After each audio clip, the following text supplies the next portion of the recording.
There are three prevalent patterns that can be typically seen in learning graphs.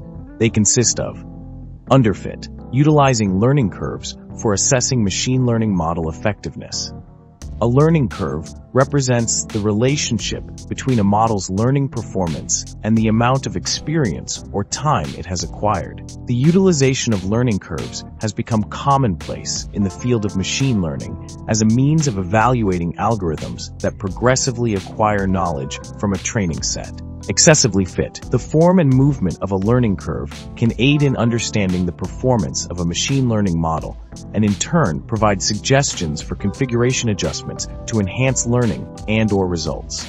Suitable match. We will examine each one in more detail, supported by examples. This often occurs when the model lacks the necessary capacity to handle the intricacies of the dataset, as illustrated in the following example.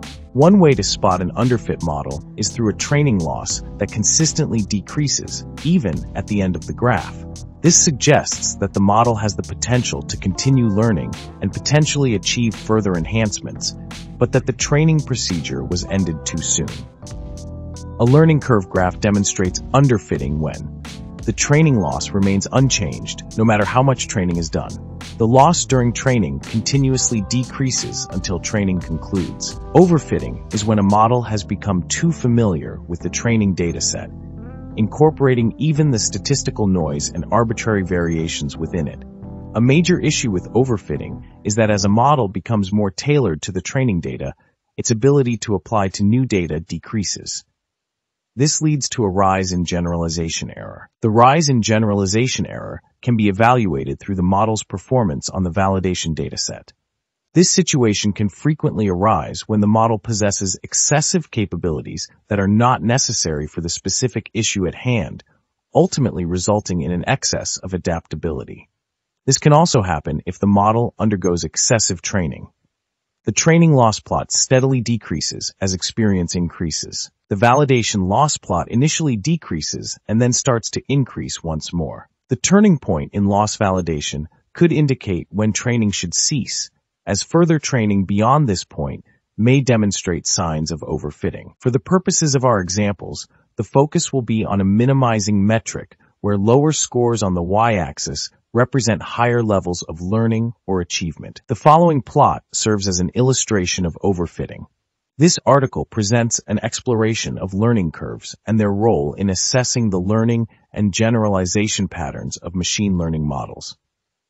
It includes sample diagrams highlighting typical learning issues. A training loss learning curve is the sole means by which an underfit model can be recognized. The plot provided below showcases an instance of a well-fitting scenario. The utilization of learning curves can also serve as a means to identify characteristics of a dataset and determine its level of representativeness. An inadequate dataset refers to one that may not accurately represent the statistical properties of another dataset taken from the same category. For example, when comparing a training dataset to a validation dataset. If the number of samples in a dataset is significantly smaller compared to another dataset, this is a frequent issue that can arise. There are two typical occurrences that can be noticed. The training dataset is not very representative. During the training phase, the model can be assessed by using both the training dataset and a separate validation dataset. This can be done after each update, and graphs can be generated to illustrate the learning curves of the model's performance. The validation dataset lacks representation. A training dataset that is not representative indicates that it contains inadequate information for problem learning compared to the evaluation dataset, known as the validation dataset. This could happen if the amount of training data is less than the amount of validation data. The presence of a learning curve indicating progress in training loss and a similar curve for validation loss suggests a specific scenario. However, there still exists a considerable disparity between the two curves. A validation dataset that is not representative indicates that it does not offer enough data to accurately assess the model's capability to generalize. The objective of the learning algorithm is to achieve a suitable fit falling between an overfitted and underfitted model. This situation can arise when the validation dataset contains an insufficient number of examples in comparison to the training dataset. The training dataset typically shows less loss in the model compared to the validation dataset. A learning curve for training loss with a well-fitting shape or other shapes, and a validation loss curve displaying fluctuating patterns around the training loss are key indicators of this situation. Additionally, a lower validation loss compared to the training loss can also signal its presence. This situation suggests that the validation dataset could potentially be better predicted by the model compared to the training dataset. The generalization gap is the term used for this discrepancy. A graph displaying learning curves reflects a satisfactory match if it satisfies the following conditions. The training loss plot gradually declines until it reaches a state of stability. The validation loss gradually decreases and eventually reaches a point of stability.